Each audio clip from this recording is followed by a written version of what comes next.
ये आकाशवाणी है। अब प्रस्तुत है हिंदी दिवस के अवसर पर माननीय केंद्रीय गृह मंत्री श्री अमित शाह का संदेश। भाई और बहनों, आप सभी को हिंदी दिवस की हार्दिक शुभकामनाएं। भारत सालों से विविध भाषाओं का देश रहा है। दुनिया के सबसे बड़े लोकतंत्र की भाषाओं की विविधता को एकता के सूत्र में पिरोने का नाम है हिंदी। हिंदी एक जनतांत्रिक भाषा रही है। इसने अलग अलग भारतीय भाषाओं और बोलियों के साथ साथ कई वैश्विक भाषाओं को सम्मान देने का काम भी किया है और उनकी शब्दावलियाँ, पदों और व्याकरणों के नियमों को अपनाया है। हिंदी भाषा ने स्वतंत्रता आंदोलन के मुश्किल दिनों में देश को एक सूत्र में बांधने का अभूतपूर्व काम किया। इसने अनेक भाषाओं और बोलियों में बटे देश में एकता की भावना स्थापित की। देश में पूरब से पश्चिम और उत्तर से दक्षिण तक स्वतंत्रता की लड़ाई को आगे बढ़ाने में संवाद भाषा के रूप में काम किया है। इसमें हिंदी की महत्वपूर्ण भूमिका रही है। देश में स्वराज प्राप्ति और स्वभाषा के आंदोलन एक साथ चल रहे थे।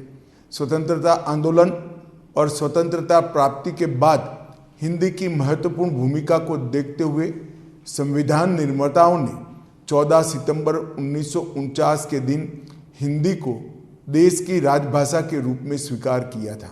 किसी भी देश की मौलिक और सृजनात्मक अभिव्यक्ति सही मायनों में सिर्फ उस देश की अपनी भाषाओं में ही की जा सकती है।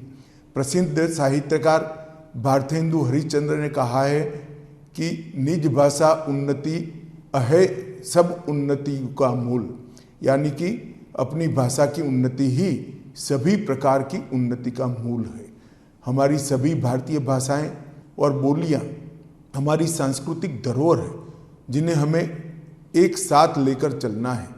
हिंदी की किसी भी भारतीय भाषा से न कभी स्पर्धा थी और न कभी हो सकती है। हमारी सभी भाषाओं को सशक्त करने से ही एक सशक्त राष्ट्र का निर्माण होगा। मुझे विश्वास है कि हिंदी सभी स्थानीय भाषाओं को सशक्त बनाने का माध्यम बनेगी। माननीय प्रधानमंत्री नरेंद्र मोदी जी के नेतृत्व में भारतीय भाषाओं को राष्ट्रीय से अंतर्राष्ट्रीय मंच तक उचित सम्मान मिला है। गृह मंत्रालय का राजभाषा विभाग निरंतर प्रयत्नशील है कि सहज समान मीठी भारतीय भाषाओं को आधुनिक तकनीक के माध्यम से सार्वजनिक प्रशासन, शिक्षा और वैज्ञानिक प्रयोग के अनुकूल उपयोगी बनाई जा सके। माननीय प्रधानमंत्री जी के मार्गदर्शन में सरकार और जनता के बीच भारतीय भाषाओं में संवाद स्थापित कर जन कल्याणकारी योजनाओं को प्रभावी तौर पर लागू किया जा रहा है।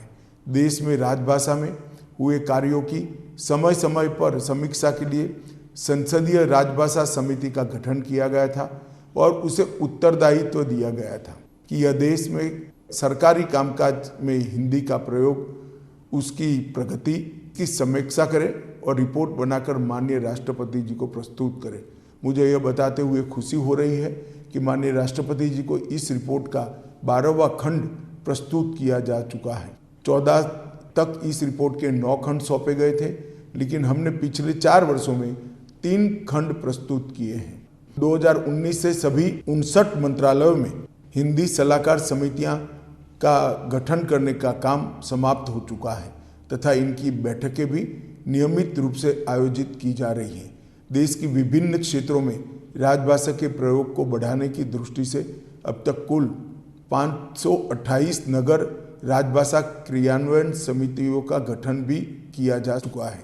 विदेशों में भी London, Singapore, Fiji, Dubai, port Louis में नगर राजभाषा कार्यान्वयन समितियों का गठन किया गया है। भारत ने संयुक्त राष्ट्र में हिंदी राजभाषा का उपयोग को बढ़ावा देने की भी पहल की है। राजभाषा विभाग द्वारा अखिल भारतीय राजभाषा सम्मेलन की भी नई परंपरा शुरू की है।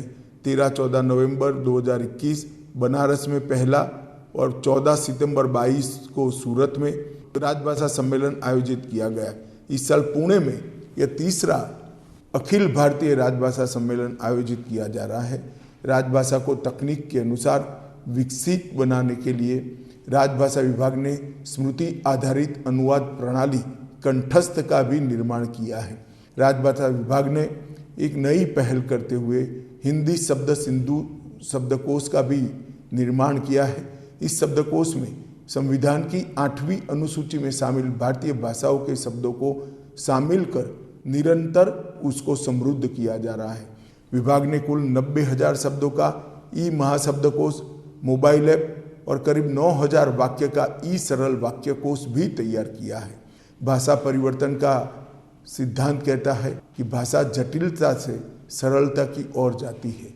मेरे विचार से हिंदी के सरल सुस्पष्ट शब्दों को कार्यालयी कामकाज में प्रयोग में लाना चाहिए। मुझे विश्वास है कि राजभाषा विभाग के इन प्रयासों से सभी मातृभाषाओं को आत्मसात करते हुए लोक सम्मत भाषा हिंदी विज्ञान सम्मत और तकनीक सम्मत होकर संपन्न राजभाषा के रूप में स्थापित होगी। एक बार फिर से आप सभी को हिंदी दिवस की अनंत अनंत शुभकामनाएं। वंदे मातरम। अभी आप हिंदी दिवस के अवसर पर माननीय केंद्रीय गृह मंत्री श्री अमित शाह का संदेश सुन रहे थे। ये कार्यक्रम आकाशवाणी के दिल्ली केंद्र से प्रसारित किया गया।